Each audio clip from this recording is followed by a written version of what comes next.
Ассалаумағалейкум YouTube көрермендер, қалдарыңыз қалай, баптарыңыз қалай? Бүгін мен сіздерге тауықтарыңызға, құстарыңызға қандай жем беру керек екенін айтатын боламын, және қандай жем берген тиімді айтатын боламын. Видеоның соңына дейін көріңіздер. Жалпы тауықтың жемі тауықтың өзіне және де қазір қандай мезгіл болып жатқанына байланысты. Мысалы, жазда тауығыңызға шөп беріп отырсаңыз да болады.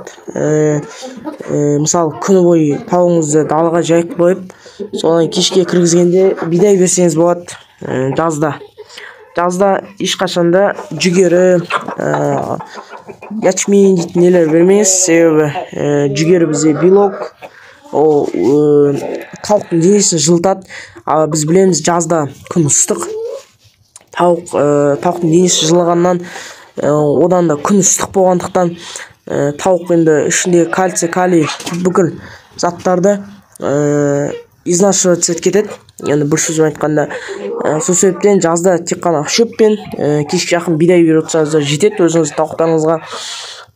Және де тауықтарыңызға күзде қандай жем берсем деген сұрақ туындайды. Күзде уже ақырындап жүгеріге көше берсеңіздер болады.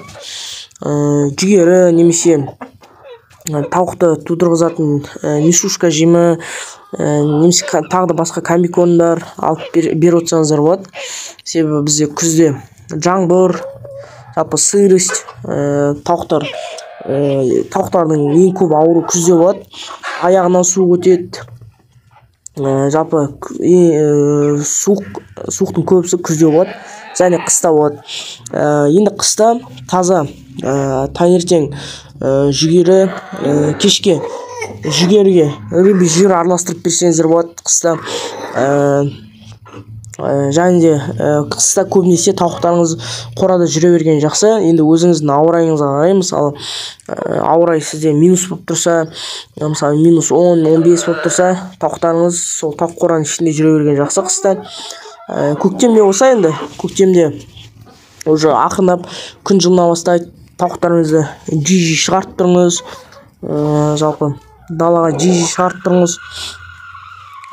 Сосын кейін енді күзде сол бидайға ақырындап көше берсеңіз болады.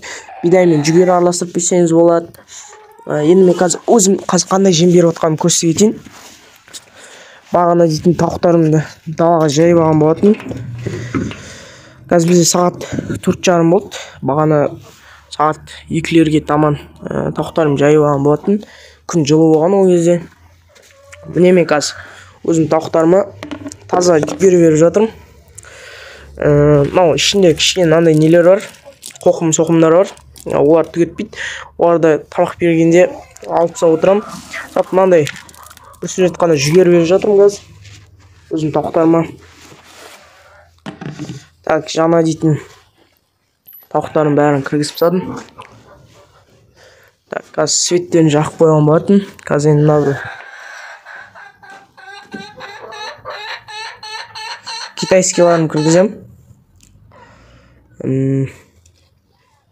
Біз енді әзірге осы бүкіл өзгерістер жалпы болып жатқан. Өздеріңіз қалайсыздар? Комментария жазып кетсеңіздер болады. Сау саламатта жүргенше аман сау болыңыздар, ауырмаңыздар, сыр қамаңыздар.